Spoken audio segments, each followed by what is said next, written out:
আল্লাহ রাব্বুল আলামিন বলেন, কুল হাল নুনাব্বিউকুম বিল আখসারিনা আমালা আল্লাযীনা দাল্লা সা'য়ুহুম ফিল হায়াতিদ দুনিয়া ওয়া হুম ইয়াহসাবুনা আন্নাহুম ইউহসিনুনা সুনআ। আল্লাহ রাব্বুল আলামিন বলেন, প্রিয় হাবিব মুহাম্মদ সাল্লাল্লাহু আলাইহি ওয়াসাল্লাম, মানব জাতিকে বলুন, আমি কি তোমাদের বলবো না কি সবচেয়ে ক্ষতিগ্রস্ত আল্লাহর আকাশের নিচে কে? যে লোকটা ঈমান লাভ করতে পারল না, হেদায়েত পেল না, কিন্তু জীবনের সব ব্যয় করে দিল দুনিয়ার পিছনে, ব্যবসার পিছনে, চাকরির পিছনে, রাজনীতির পিছনে, বিত্ত বৈভব কামাই করলো, সহায় সম্পদ হলো, ঈমান থেকে বঞ্চিত থাকলো, অথচ তারা তাদের কাজগুলোকে খুব ভালো মনে করে, তারা সবচেয়ে ক্ষতিগ্রস্ত। তাদের সব আছে, ঈমান নাই। নিশ্চিত সফলতা লাভ করলো সেই যে তার হৃদয়কে পবিত্র করলো। প্রথম কাজ, ওয়া যাকারা আসমা রাব্বিহ, তার রবের নামে জিকির করলো। ফাসাল্লা, 5 ওয়াক্ত নামাজ পড়লো। এই 3টা নীতি যে বাস্তবায়ন করলো, আল্লাহ ঘোষণা করেছেন সে বান্দা 100% সফল হয়ে গেল।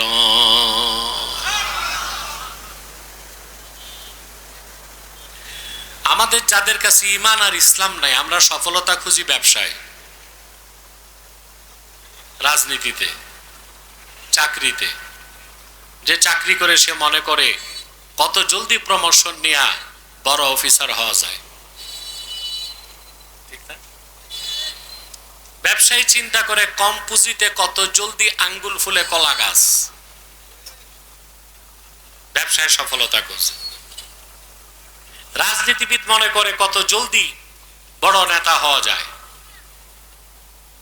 এই একটাও সফলতা না। যতক্ষণ পর্যন্ত কোনো মানুষ ঈমানের দৌলত লাভ না করবে, ইসলামের হেদায়েত না পাবে, ততক্ষণ পর্যন্ত সে সফল হতে পারে না। যার ঈমান নাই, ক্ষমতা আছে, বিত্ত বৈভব আছে, সহায় সম্পদ আছে, অর্থবিত্ত আছে, আল্লাহর দৃষ্টিতে সে সবচেয়ে ক্ষতিগ্রস্ত, ব্যর্থ। আল্লাহ রাব্বুল আলামিন বলেন, কুল হাল নুনাব্বিউকুম বিল আখসারিনা আমালা আল্লাযীনা দাল্লা সা'য়ুহুম ফিল হায়াতিদ দুনিয়া ওয়া হুম ইয়াহসাবুনা আন্নাহুম ইউহসিনুনা সুনআ।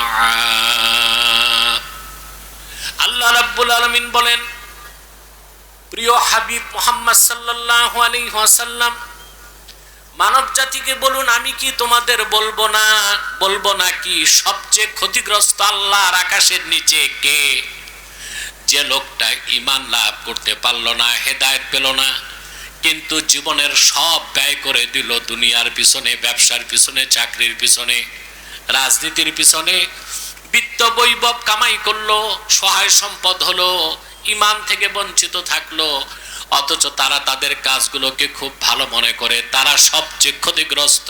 তাদের সব আছে, ঈমান নাই। সফলতা কোন পথে, এটা ভালো কে জানেন? আমি কি মাহফিলে না কবরস্থানে? কেমনে বুঝবো? আপনাদের সাপোর্ট হচ্ছে না, আওয়াজ লাগবে, ভয়েস রেজ করতে হবে। সফলতা কোন পথে, ভালো কে জানেন? এবার মনে হয়েছে আমার সামনে অসংখ্য পুরুষ বসে আছে।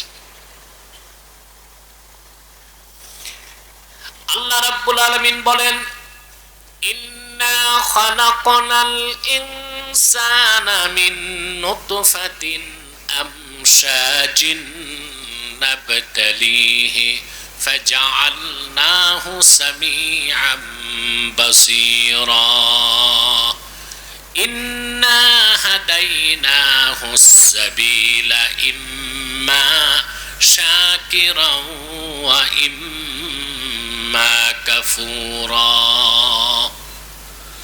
আল্লাহ রাব্বুল আলামিন বলেন, আমি মানুষকে সৃষ্টি করেছি তার পিতার এবং তার মায়ের বীর্যের মিশ্রণ থেকে, অতঃপর তাকে আমি চক্ষুষ্মান করেছি, শ্রবণ শক্তি দিয়েছি, তারপর আমি তার হেদায়েতের পথ দেখায় দিয়েছি, কোনটা সফলতার পথ, কোনটা ব্যর্থতার পথ, কোনটা জান্নাতের পথ, কোনটা জাহান্নামের পথ, কোনটা ঈমানের পথ, কোনটা কুফরির পথ।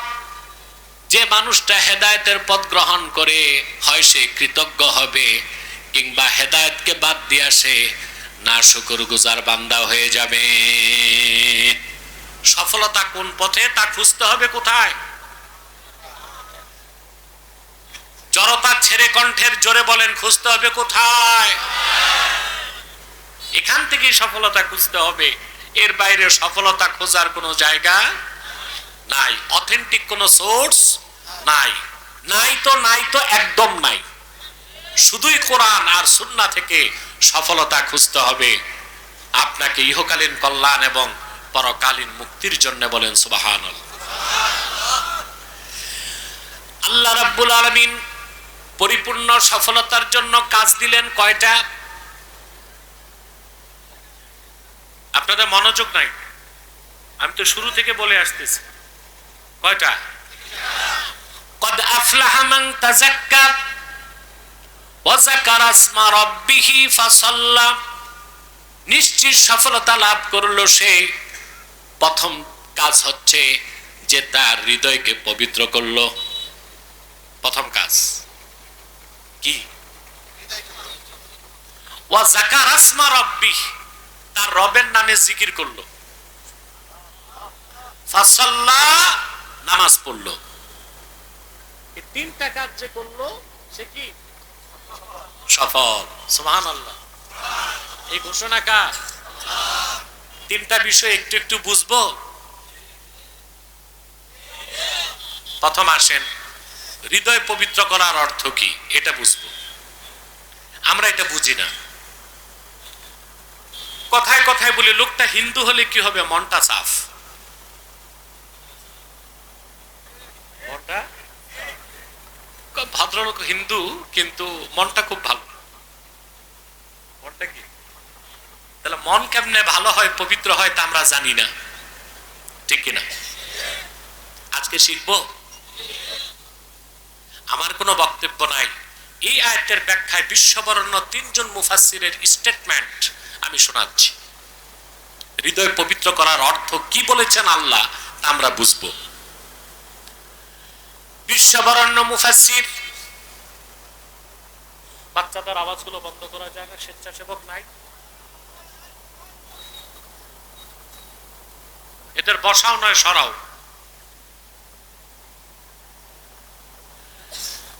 বিশ্ববরেণ্য মুফাসসির আল্লামা হাফেজ জালালউদ্দিন সুয়ুতি রাহমাতুল্লাহি আলাইহি তিনি কদ আফলাহা মান তাযাক্কার ব্যাখ্যায় লিখেছেন, কদ আফলাহা মান তাহহারা কলবাহু বিল ঈমান। সফলতা লাভ করলো সেই যে তার হৃদয়কে পবিত্র করলো ঈমানের নূর দিয়ে। বলেন সুবহানাল্লাহ।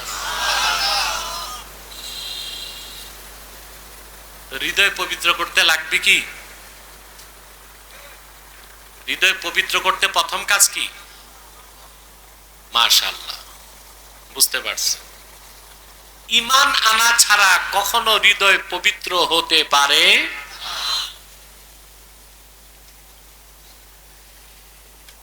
এর ব্যাখ্যা করতে যে আল্লামা হাফেজ জালালউদ্দিন আল্লামা ইবনু কাসির লেখেন, কদ আফলাহা মান তাযাক্কা আয় তাহহারা কলবাহু মিনাশ শিরকি ওয়াল কুফরি ওয়াদ দানাস। নিশ্চিত সফলতা লাভ করলো সেই যে তার হৃদয়কে পবিত্র করলো শিরক থেকে, কুফর থেকে, বাতিল আকীদা থেকে। দাড়ি টুপি জুব্বা করতে সব ঠিক, কিন্তু আকীদা খারাপ। আপনার হৃদয় পবিত্র বলে গণ্য হবে না। হৃদয়কে পবিত্র করতে হবে শিরক থেকে, কুফর থেকে, দানাস, বাতিল আকীদা, বদ খাসলত, বদ চরিত্র থেকে।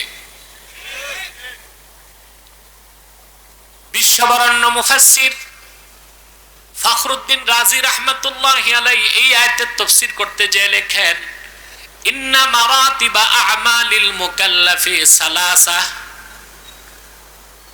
আল্লাহর যে কোনো বান্দার আমলের তিনটা স্তর, মুমিন বান্দার আমলের তিনটা স্তর। তার প্রথমটা হচ্ছে ইজালাতু আকাইদিল ফাসিদাতি মিনাল কলব, হৃদয় থেকে সমস্ত শিরকি কুফরি বাতিল আকীদা ধুয়ে মুছে পবিত্র করা। তার মানে তিনজন মুফাসসিরের বক্তব্য একই রকম, ঈমান আনলে হৃদয় পবিত্র হয়, ঈমান না থাকলে হৃদয় কখনো পবিত্র হতে পারে না।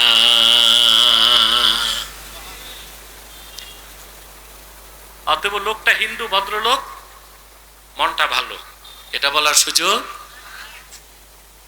যার ঈমান নাই কখনো তার হৃদয় মন ভালো হতে পারে না।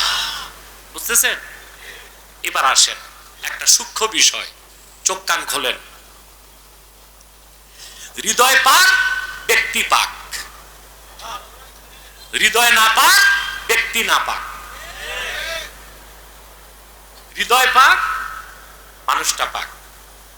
হৃদয় না পাক, মানুষটা যতই সেন্ট লাগাক, সুট আর বুট লাগাক, সে কি? তার হৃদয় কি? কারণ দেহের মূল কি? কথাটা আমার না, বুখারী শরীফের হাদিস। আল্লাহর হাবিব সাল্লাল্লাহু আলাইহি ওয়াসাল্লাম ইরশাদ করেছেন, আলা ওয়া ইন্না ফিল জাসাদি মুদগাহ ইযা সালাহাত সালাহাল জাসাদু কুল্লুহু ওয়া ইযা ফাসাদাত ফাসাদাল জাসাদু কুল্লুহু আলা ওয়া হিয়াল কলব। সাবধান জেনে রেখো, মানুষের দেহের মধ্যে একটি মাত্র গোশতের টুকরা আছে, ওই গোশতের টুকরা ভালো হলে মানুষটা ভালো হয়ে যায়, আর ওই গোশতের টুকরাটা বরবাদ হলে মানুষটাই বরবাদ হয়ে যায়। সাবধান জেনে রেখো, সেই গোশতের টুকরার নাম হচ্ছে কলব, হৃদয়, অন্তর, দিল, মন, হার্ট, হৃৎপিণ্ড। কোনটা বুঝছো? কথা বলেন। আরে একটারই নাম ভিন্ন ভিন্ন ভাষায়। কথা বোঝা যাচ্ছে? সব স্পষ্ট? মাইক ধরতে হবে না তো? যাক, এই প্রত্যন্ত অঞ্চলে যে মাইক এই সার্ভিস দিচ্ছে এটা কম না, আলহামদুলিল্লাহ, ভালোই। তো মাইক যেন আর না ধরে। সম্মানিত সুধী, মানুষের দেহের মূল কি? অবাক হবেন আমার যুবকরা, তোমরা যারা বিজ্ঞান পূজা করো, কান পেতে শোনো। 2020 সাল পর্যন্ত মেডিকেল সায়েন্স বলেছে the vital organ of human body is brain। মানুষের দেহের সবচেয়ে গুরুত্বপূর্ণ অঙ্গ হচ্ছে, এটা বলছে কত সাল পর্যন্ত? 2024 এসে তারা চূড়ান্ত পরীক্ষা করে বলল না, the vital organ of human body is heart, অন্তর। আমার বিশ্বনবী মুহাম্মদ সাল্লাল্লাহু আলাইহি সাল্লাম ১৫০০ বছর আগে যে কথা বলেছেন, ১৫০০ বছর পরে নতমস্তকে বিজ্ঞান তা মেনে নিয়েছে। এত আস্তে কইলেন? অতএব বিজ্ঞান নিয়ে লাফালাফি করো না, সবকিছুর ঊর্ধ্বে কোরআন এবং সুন্নাহ। মানব রচিত বিজ্ঞান, মানবের সৃষ্ট বিজ্ঞান কিছুটা প্রমাণ, বাকিটা অনুমান। কিছুটা, বাকিটা আল্লাহর কোরআন শুধুই প্রমাণ, প্রমাণ আর প্রমাণ। সুবহানাল্লাহ। আর বিজ্ঞান কিছুটা প্রমাণ, বাকিটা অনুমান। বিজ্ঞানের অধিকাংশ হচ্ছে হাইপোথিসিস কিংবা কনস্পিরেসি, ষড়যন্ত্র তত্ত্ব, নয় থিসিস। থিসিস কখনো বিজ্ঞান হয় না। বিজ্ঞান হচ্ছে যেটা প্রুভড, প্রমাণিত, সেটা বিজ্ঞান হয়।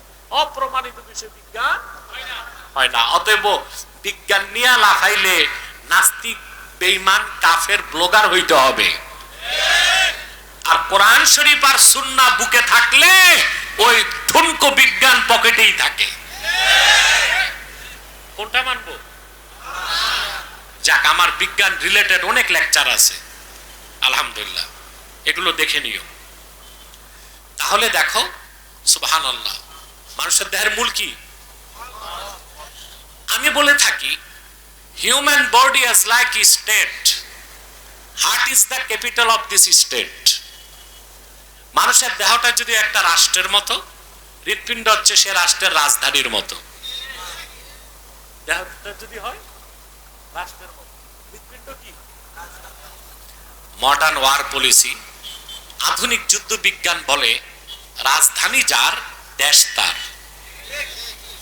রাজধানী যার, প্রমাণ পাইছেন বাংলাদেশে? পাইছেন? 16 বছর তো শুধু মাইর খাইছেন, হরতাল পিকেটিং করছেন, লাভ হয় নাই। কিন্তু যেদিন রাজধানী দখল করছেন, দেশ দখল হয়ে গেছে। ফেসিবাদের নায়িকা দেশ ছেড়ে পালাইছে। একই দৃশ্য আমরা দেখতে পাই সিরিয়াতে। 11 বছরে বাশার আল আসাদ 5 লক্ষ মানুষকে হত্যা করেছে। 1 কোটি 20, তোমরা কথা বলো না দুজন।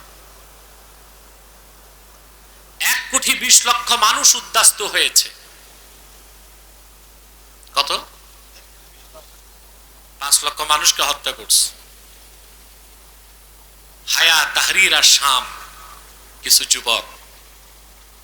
যুবকগুলো আবার খুব বড় মানুষের সোহবত পাইছে। শেখ উসামা বিন লাদেন রহমতুল্লাহর হাতে গড়া সৈনিকেরা।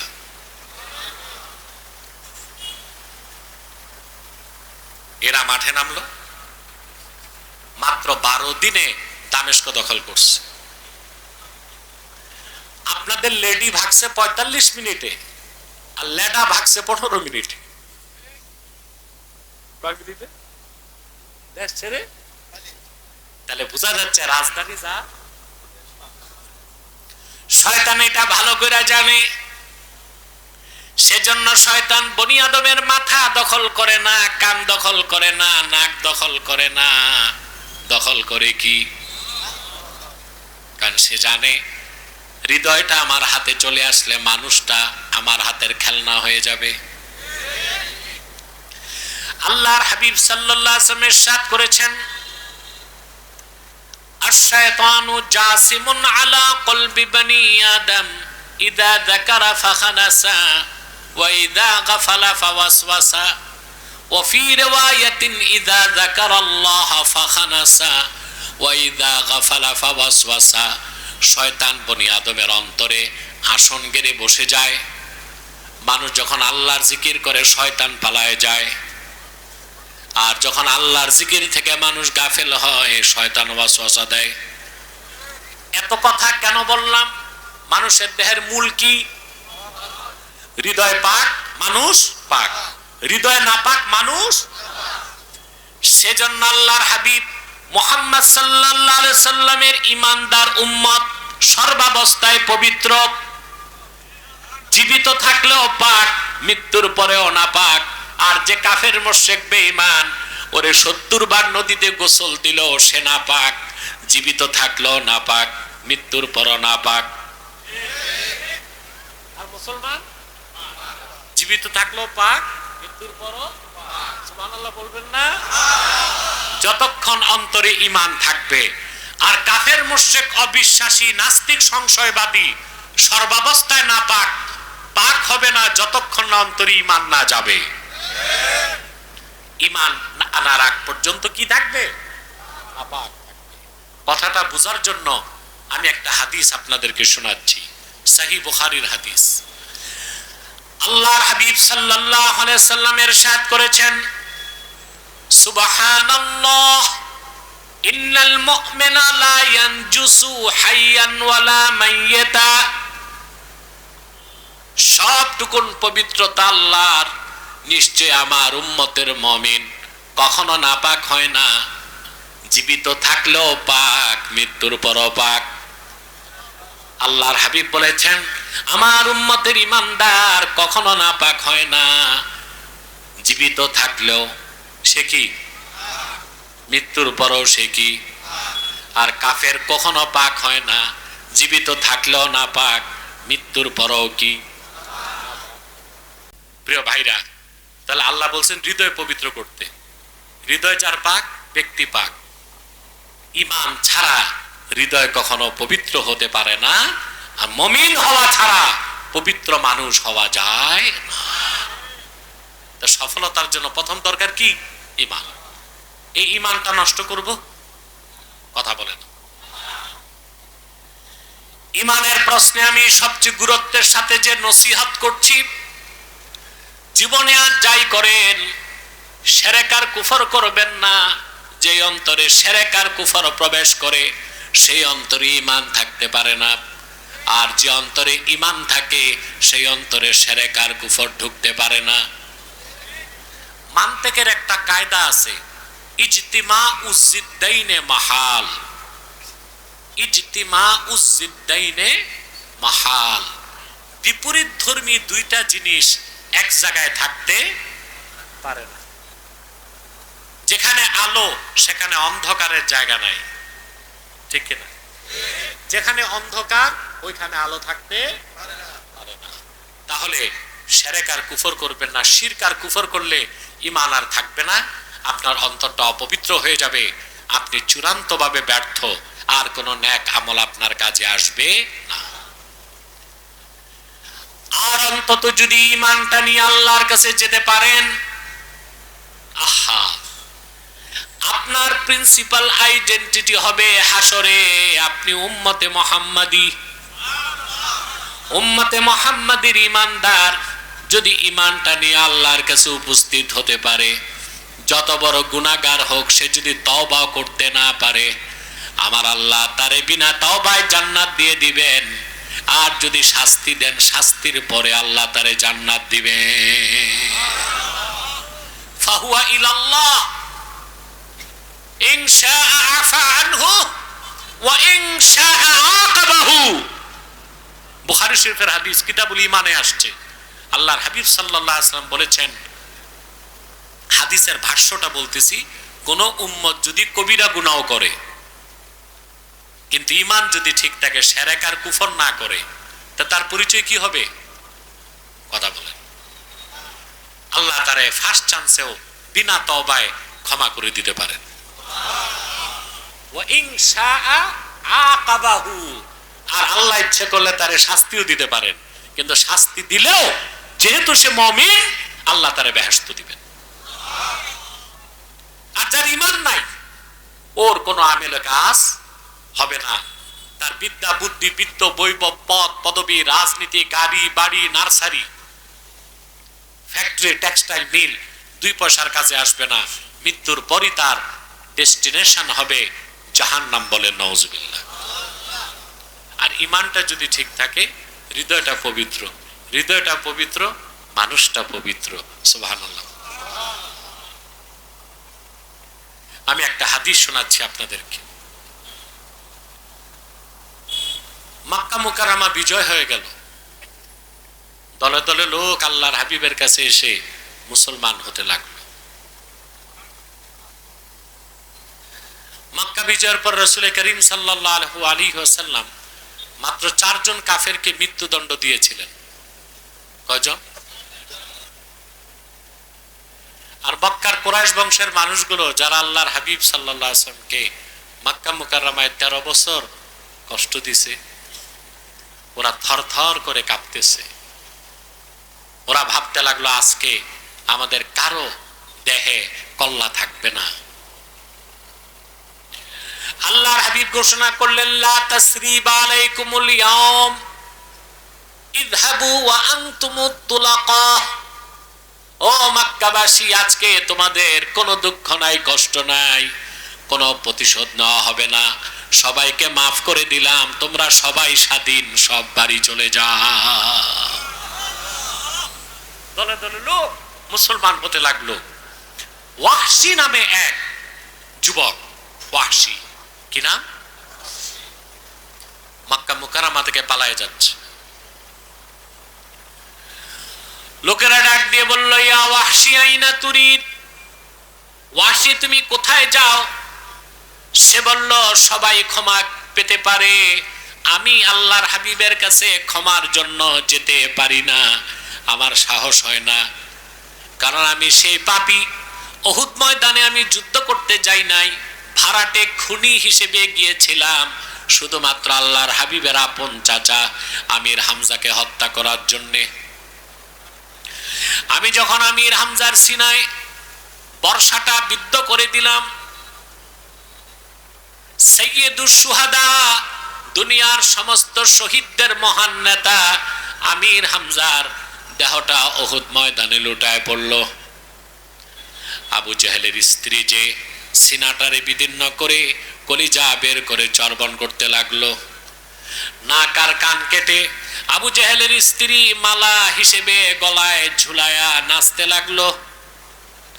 উহুদ ময়দানে আল্লাহর হাবিবের দাঁত শহীদ হয়েছিল।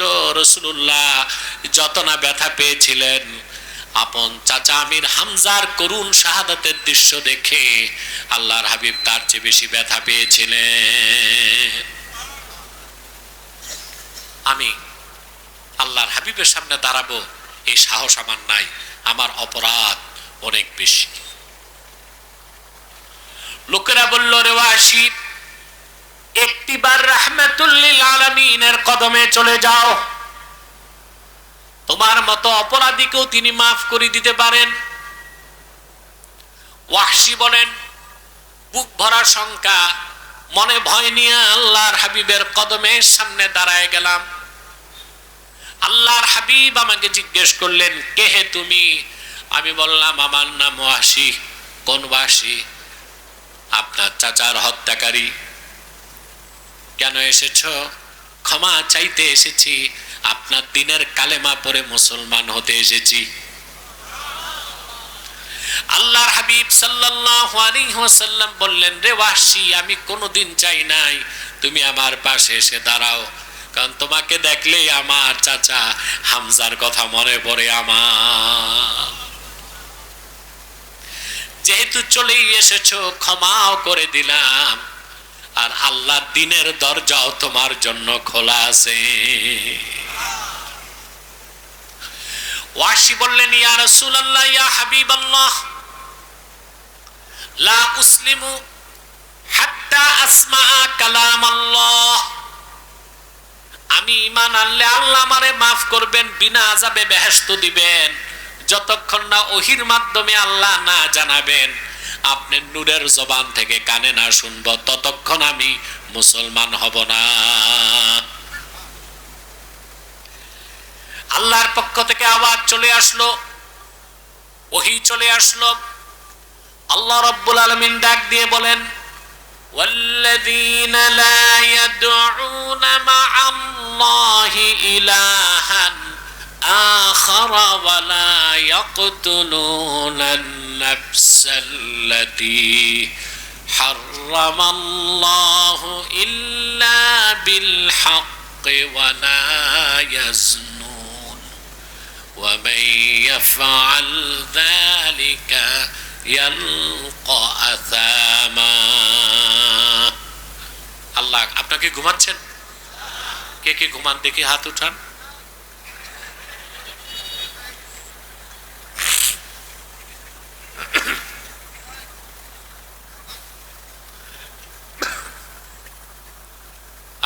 আপনাদের তো পাথরের ব্যবসা, পাথর নিয়ে কাজ করতে করতে মনটাও পাথর হয়ে গেছে। স্ট্রেট বসেন, সোজা একদম, শক্তি স্টিমিনা আছে না, তাই ভালো করে বসে, ঘুমটুম আসবে না। আল্লাহ পাক বললেন, যারা আল্লাহর সাথে অন্য কাউকে ইলাহ বলে ডাকবে না, অন্যায়ভাবে মানুষ হত্যা করে না, আর জিনা করে না, আল্লাহ তাদেরকে মাফ করে দিবেন। ওয়াহশী বললেন, ইন্নী আশরাকতু বিল্লাহ ওয়া কাতালতু আন-নাফসাল্লাতী হারামাল্লাহু ইল্লা বিল হাক্কি ওয়া জানাইতু। আমি তো শিরকের গুনাহ করেছি, অন্যায়ভাবে মানুষ হত্যা করেছি, জেনা কতবার করছি তার তো হিসাব নাই, তাহলে মুসলমান হয়ে লাভ কি? ক্ষমা তো পাবো না। শুনতেছেন? এবার আল্লাহর পক্ষ থেকে আবার ওহী আসলো, ইল্লা মান তাবা ওয়া আমানা ওয়া আমিলা আমালান সালিহান ফাউলাইকা ইউবাদদিলুল্লাহু সাইয়্যাতিহিম হাসানাত ওয়া কানাল্লাহু গফুরার রহিমা। আল্লাহর পক্ষ থেকে ঘোষণা আসলো, কান পেতে শুনে রাখো মুসলমান। আল্লাহ বললেন, তবে হ্যাঁ, বান্দারা শিরক করেছে, কুফর করেছে, কোনো সমস্যা নাই যদি তাদের মধ্যে যারা তওবা করবে, ঈমান আনবে, নেক আমল করবে, আল্লাহ তাদের জীবনের সব গুনাহগুলোরে সওয়াবের দ্বারা বদল করে দিবে।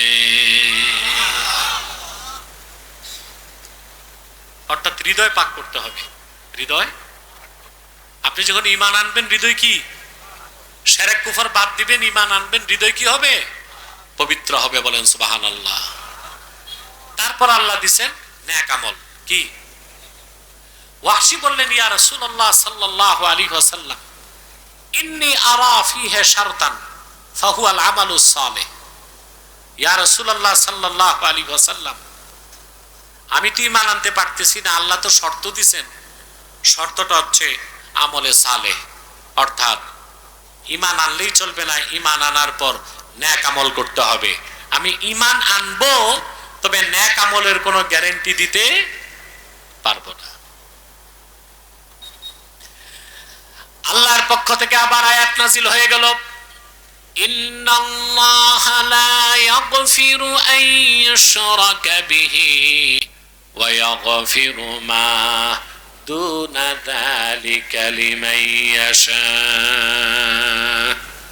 নিশ্চয় আল্লাহ রাব্বুল আলামিন যদি কেউ শিরকের গুনাহ করে, কুফরের গুনাহ করে, ওই রকম কাফের মুশরিককে কখনো আল্লাহ মাফ করবেন না। এছাড়া বান্দা যত বড় গুনাহ করুক, গুনাহগার হোক, আল্লাহ যারে খুশি তারে মাফ করে জান্নাত দিয়ে দিবেন।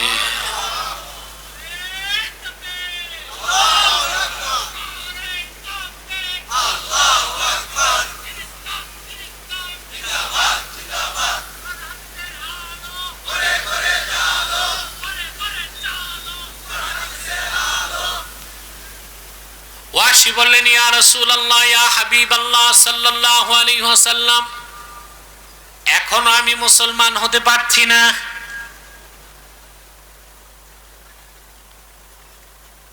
আল্লাহর হাবিব বললেন, কেন? তো ওয়াহশী বললেন, ইয়া রাসূলুল্লাহ সাল্লাল্লাহু আলাইহি ওয়াসাল্লাম, আল্লাহ তো বলছেন ইয়াগফিরু লিমান ইয়াশা, যারে চান তারে মাফ করবেন, আমারে যদি না চান,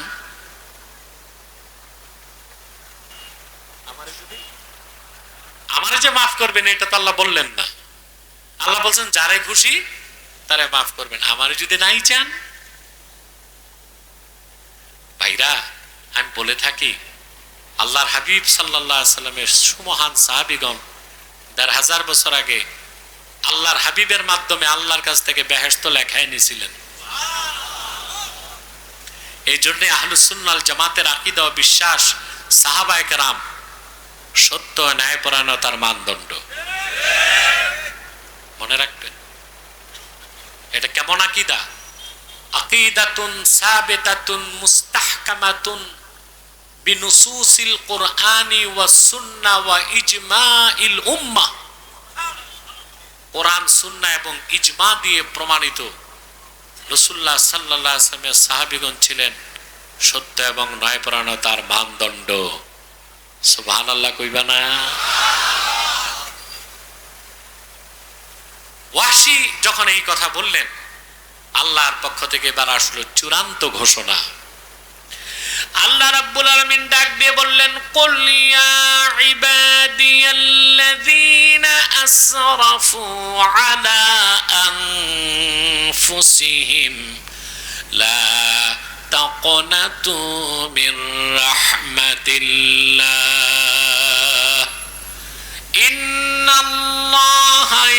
ইয়াগফিরু যুনুবা জামিআ ইন্নাহু হুয়াল গফুরুর রহিম। আল্লাহ রাব্বুল আলামিন ঘোষণা করলেন, আল্লাহ রাব্বুল আলামিন ঘোষণা করলেন, প্রিয় হাবিব মুহাম্মদ সাল্লাল্লাহু আলাইহি ওয়াসাল্লাম, আপনি ঘোষণা করুন, হে আমার বান্দা, তোমরা যারা নিজেদের উপর জুলুম করেছো, লা তাকনাতু মির রাহমাতিল্লাহ, আল্লাহর রহমত থেকে তোমরা নিরাশ হয়ো না। যদি ঈমানের দৌলত সিনায় নিয়ে আল্লাহর কাছে উপস্থিত হতে পারো, আল্লাহ তোমাদের জীবনের সব গুনাহকে মাফ করে জান্নাত দিয়ে দিবে। তো সফলতার জন্য প্রথম সবক কি?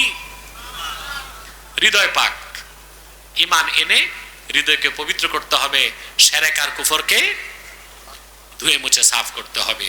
আমরা বুঝলাম। 2 নম্বর কাজ, ওয়া যাকারা আসমা রাব্বিহ, রবের নামের জিকির করলো। এখন আমার বাঙালি 88% জানে না জিকিরের অর্থ কি। এজন্য দেখা যায় সকালে 10 মিনিট জিকির করে, বিকালে 10 মিনিট জিকির, সারাদিন সুদ খায়, ঘুষ খায়। আরেকজনের সীমানা ধাক্কায়, পাল্লায় ওজনে কম দেয়। আছে বিচারে বসলে 2 দিক থেকে কম বেশি, এগুলো নাই তো তাহেরপুরে। কিন্তু সকালে জিকির ঠিক, সন্ধ্যায় জিকির ঠিক। আমার বাংলাদেশের মানুষ সস্তায় বিক্রি হয়, ঠিক না? নির্বাচনের সময় দেখা যায় এক একটা মানুষের দাম হয় 600 টাকা, 700 টাকা। পোল্ট্রি মুরগির যেই দাম, ভোটারের হয় সেই দাম। তখন দেখা যায় সমাজের দায়িত্বে ভালো মানুষ আসে না, চোর চোরটা এসে যায়। আমার স্নেহের আফতাবউদ্দিন ভোটে কি পাস করে নাই? ঠিক না? ভোটে তো পাস করছে, কিন্তু ডিক্লারেশন পায় নাই। পায় নাই তো, এবার তো পায় নাই। এবার পাইছে, আলহামদুলিল্লাহ। আলহামদুলিল্লাহ, আলহামদুলিল্লাহ। ইউনিয়ন নির্বাচনের সময় আলহামদুলিল্লাহ। আল্লাহ কবুল করুক, মঞ্জুর করুক। তা আপনি সকাল বিকাল জিকির ঠিকই করবেন, সারাদিন পাল্লায় ওজনে কম দিবেন, সুদ খাবেন, ঘুষ খাবেন, দালালি করবেন, মানুষকে মিথ্যা মামলা দিয়ে হয়রানি করবেন। আল্লাহ কি এই জিকিরটাই দিয়েছিলেন? জিকির শুধু ঠোঁটে থাকলে হবে না, থাকতে হবে মনে। কোন জিকিরের মাধ্যমে আল্লাহর ওলি হয়ে যেতে পারবেন সেই জিকিরের কথা বলা হয়েছে। ব্যাখ্যা ইমাম রাজি লেখেন, ইন্না মারাতিবা আমালিল মুকাল্লাফি সালাসা, বান্দার আমলের 3টা স্তর। তার প্রথমটা হচ্ছে শিরক কুফর থেকে হৃদয়কে পবিত্র করা। 2 নাম্বার কাজ হচ্ছে ইস্তিহদারু মারিফাতিল্লাহি আযজা ওয়া জাল্লা ফিল কলবে, অন্তরে আমার আল্লাহর মারিফতের নূর রাখতে হবে। আমার আল্লাহর পরিচয় অন্তরে থাকতে হবে, আল্লাহর ভয় অন্তরে জাগ্রত থাকতে হবে। সুবহানাল্লাহ। এটা হচ্ছে সবচেয়ে বড় জিকির। সবচেয়ে বড় যে আমরা জিকিরটা ঠোঁটে আনছি, মনে নেই। দেখবেন অনেকে চার দোকানে বসে তসবিহ চলতেছে, তার কথাও চলতেছে, তো সে পরে কি করে কি? পরে কি করে কি? তসবিহ চলতেছে, তসবিহ আর কথা চলতেছে, তাহলে বোঝা যায় তসবিহটা দেখাইতেছে, মানে উনি খুব বড় একজন ওলি হয়ে গেছে। না, ঠোঁট থেকে জিকির আনতে হবে কই? মনে। আর কারো যদি ঈমান না থাকে, কুফর করে, কাফের, সে যদি নামাজ পড়ে, কোরবানি করে, কিবলা মানে, সে মুসলমান হতে পারবে না, বরং তাকে বলা হবে নিকৃষ্ট কাফের, জিন্দিক। কি বলা হবে? আমি কথাটা বুঝতে পারলাম? তাহলে সালাত এটা বাদ দেওয়ার কোনো সুযোগ নাই। পড়বেন 5 ওয়াক্ত নামাজ জামাতের সাথে। কথা বলেন। আরে ভাই, কবিরা গুনাহ থেকে আপনি যদি বাঁচতে পারেন আর যে 5 ওয়াক্ত নামাজ পড়েন, সগীরা গুনার জন্য আপনার তওবা করতে হবে না। এক ওয়াক্তের নামাজ পড়ার পর আরেক ওয়াক্ত পর্যন্ত যত সগীরা গুনাহ করবেন নামাজের সাথে সাথে মাফ। বুখারী শরীফের হাদিস, এক সাহাবী আল্লাহর হাবিবের কাছে এসে বললেন, ইয়া রাসূলুল্লাহ, ইয়া হাবিবাল্লাহ, আমি একটা অন্যায় কাজ করেছি। আল্লাহর হাবিব বললেন, কি অন্যায়? সাহাবী বললেন, আমি একজন সুন্দরী নারীকে জড়ায় ধরেছি। এর চেয়ে বেশি কিছু হয় নাই। শরীয়তের দৃষ্টিতে এটা হারাম, তবে সগীরা গুনাহ। কি হারাম? তবে সগীরা গুনাহ। আর জিনা করাটা হারাম, কবিরা গুনাহ। এটা বুঝেন তো? কথা বলেন। একটা সগীরা আর একটা কবিরা। তো সাহাবীর দ্বারা হইছে সগীরা গুনাহ। কি গুনাহ? আল্লাহ হাবিব সাল্লাল্লাহু আলাইহি সাল্লাম বললেন, ভালো করে ওযু করে তুমি ফরজ নামাজ পড়ো।